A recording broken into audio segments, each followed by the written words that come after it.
This video is about paper chromatography. What is paper chromatography? It's a planar chromatography. Paper chromatography is a planar chromatography. Here, the chromatographic procedures are run on a specialized paper. The chromatographic procedures are run on a specialized paper.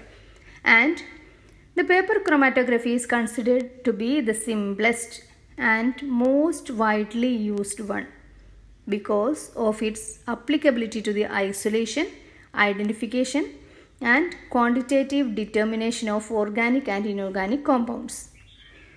And it was first introduced by the German scientist Christian Friedrich Schnobel. German scientist Christian Friedrich Schnobel.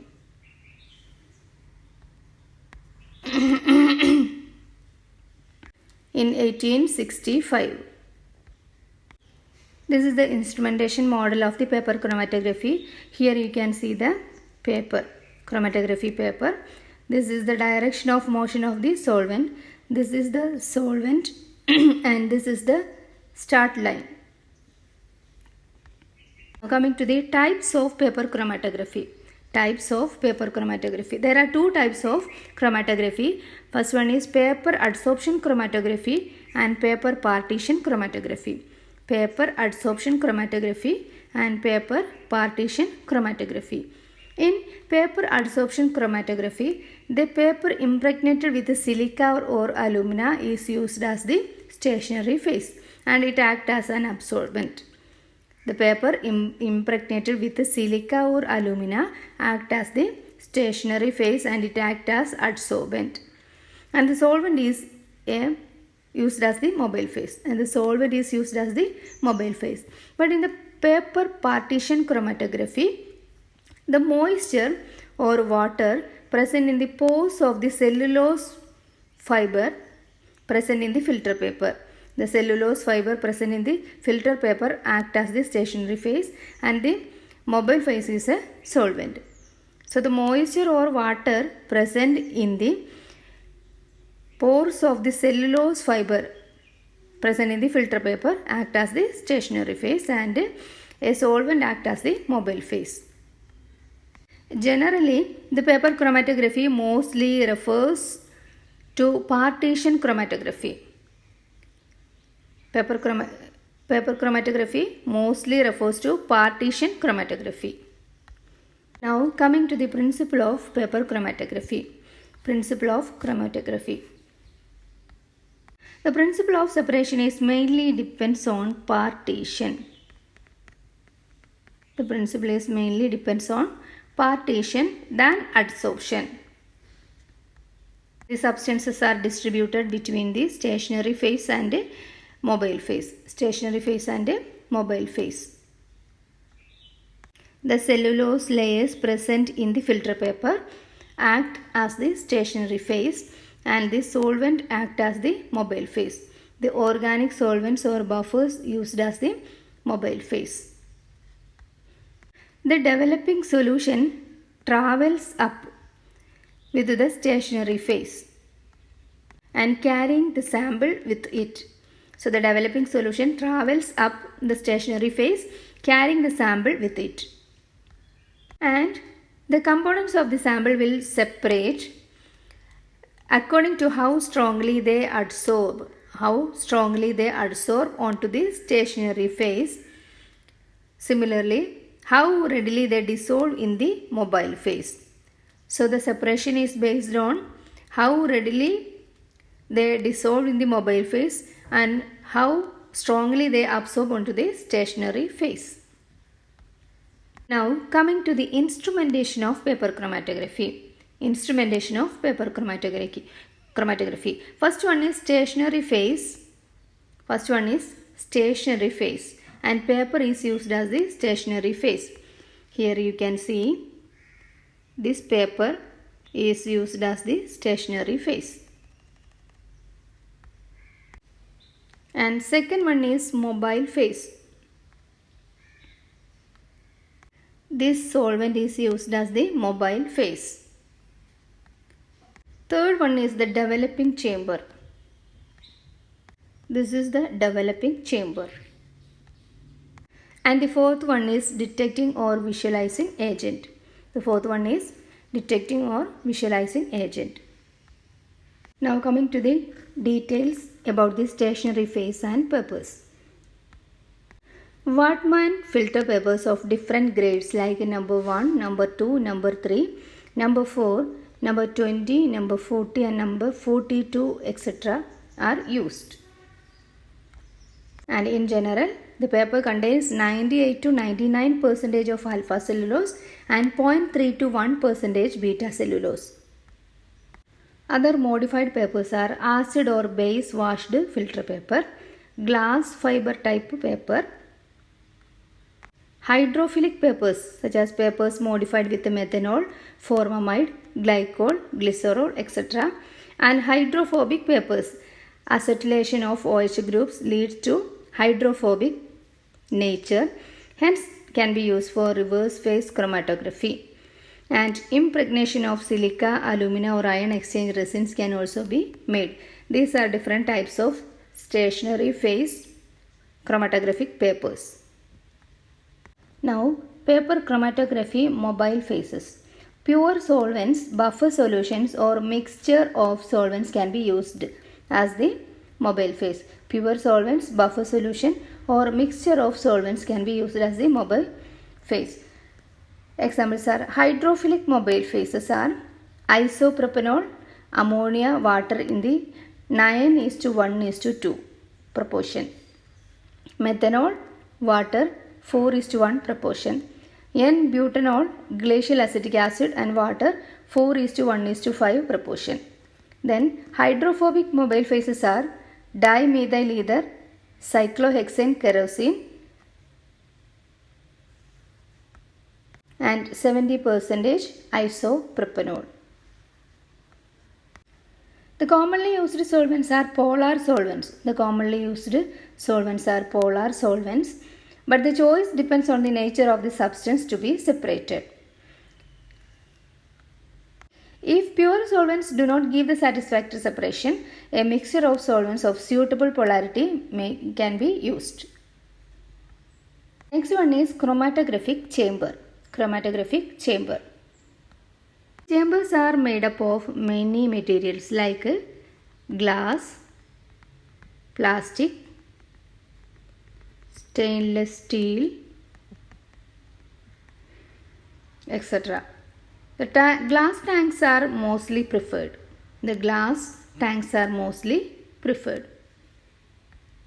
And they are available in various dimensional size depending upon the paper length and development type. And the chamber atmosphere should be saturated. The chamber atmosphere should be saturated with solvent vapor. Now coming to the steps in paper chromatography.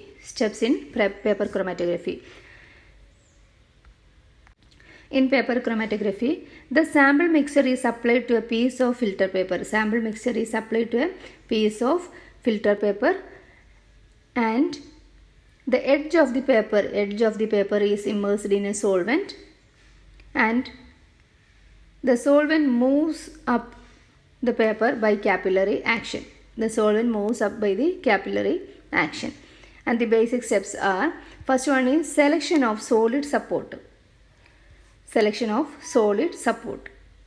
Fine quality cellulose paper with defined porosity, high resolution and negligible diffusion of the sample and favoring good rate of movement of the solvent.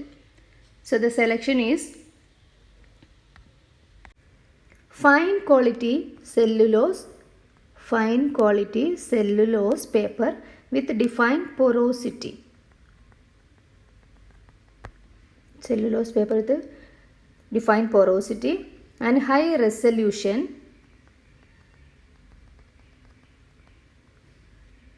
negligible diffusion of the sample,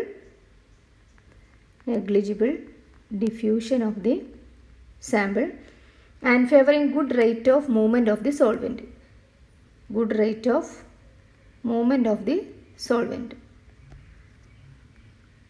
Now selection of mobile phase. Selection of mobile phase. Different combinations of organic and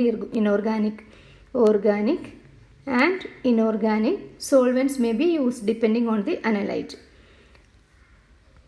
For example, butanol, acetic acid, water in the proportion 12:3:5 is used as a solvent for the separation of amino acids. So, the combination of organic and inorganic solvents are used as the mobile phase. Third one is saturation of tank. Saturation of tank.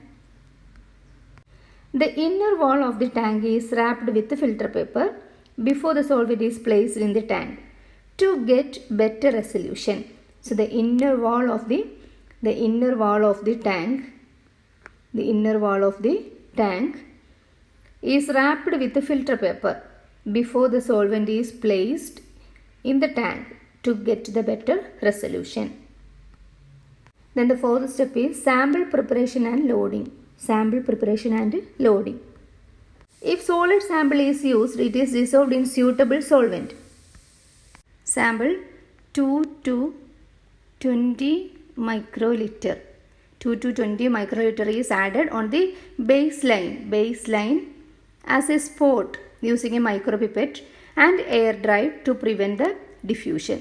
So first the solid, if it is the solid sample, it dissolved in a suitable solvent and the sample of 2 to 20 microliter is added on the baseline of the paper as a spot using a micropipette and air dried to prevent the diffusion. Next is the development of the chromatogram. Development of the chromatogram. The sample loaded filter paper. The sample loaded filter paper is dipped carefully into the solvent. Dipped carefully into the solvent. Not more than a height of 1 centimeter. Not more than a height of 1 centimeter and waited until the solvent front reaches near the edge of the paper and until the solvent front reaches near the edge of the paper. Different types of development techniques can be used. First one is ascending development. In this, the solvent flows against gravity. The solvent flows against gravity. The spots are kept at the bottom portion of the paper and kept in a chamber with the mobile phase solvent at the bottom. The spots are at the bottom and the mobile phase solvent is also at the bottom. Now in the descending type. This is carried out in special chambers where the solvent holder is at the top. Solvent holder is at the top. The spot is kept at the top. Spot is also kept at the top. And the solvent flows down the paper. The solvent flows down the paper. In this method, the solvent moves from top to bottom. So it is called descending chromatography. In the ascending chromatography, the solvent is at the bottom. Similarly, the spot is also at the bottom. So the movement is like this. And in descending, the movement is like this. Third one is ascending descending development. A hybrid of the above two techniques, that is descending and ascending development, is used in this ascending descending chromatography. Only the length of the separation increased, that is first ascending takes place, then descending, followed descending takes place. And in the circular or radial development, the spot is at the center of the circular paper. Spot is at the center of the circular paper. And the solvent flows through a wick. Solvent flows through a wick at the center and spread to all direction of the circular paper. The solvent flows through a wick at the center and it is spread in all direction uniformly. Next step is drying of chromatogram. Drying of chromatogram.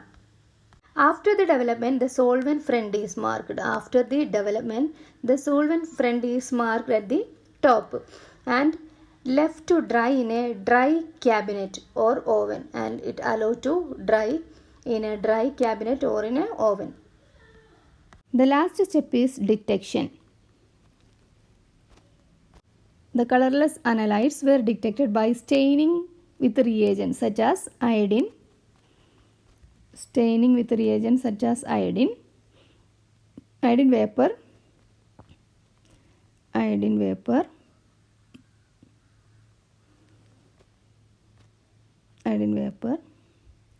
ninhydrin,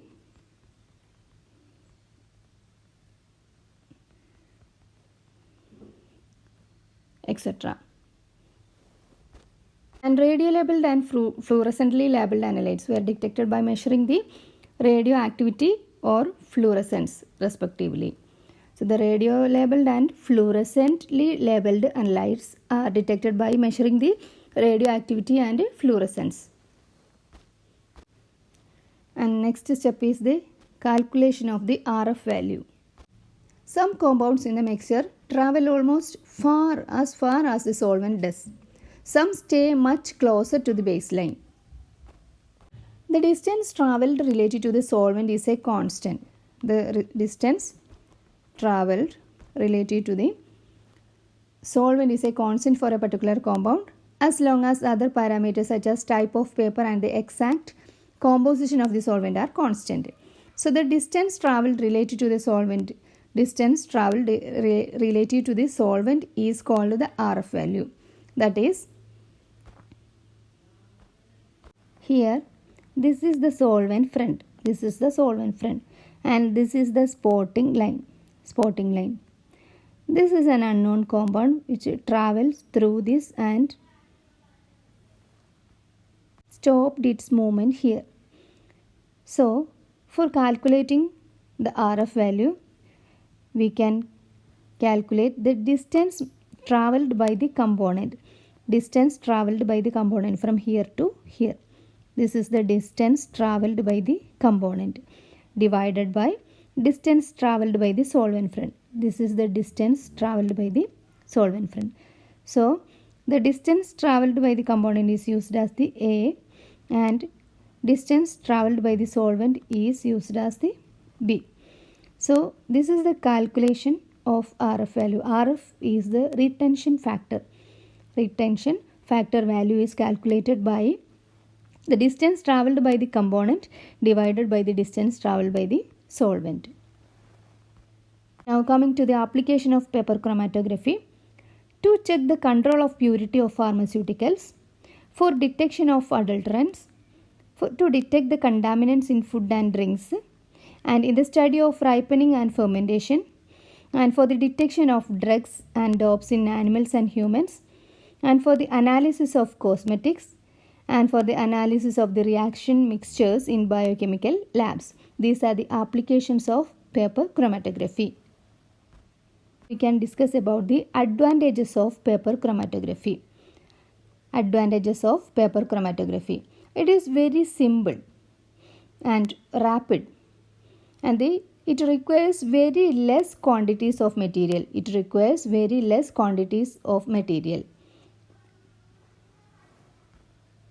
And paper chromatography is cheaper compared to other chromatography methods. The paper chromatography is cheaper compared to other chromatography methods. Both unknown inorganic as well as organic compounds are identified by the paper chromatography method. So both unknown inorganic as well as organic compounds can be identified by using the paper chromatography. And the paper chromatography does not occupy much space compared to other analytical methods or equipments. It does not occupy much space and it has excellent resolving power. The paper chromatography has excellent resolving power. Coming to the limitations of paper chromatography. Large quantity of sample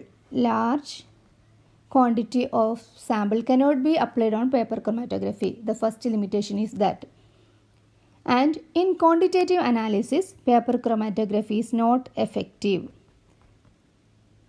In quantitative analysis, paper chromatography is not effective.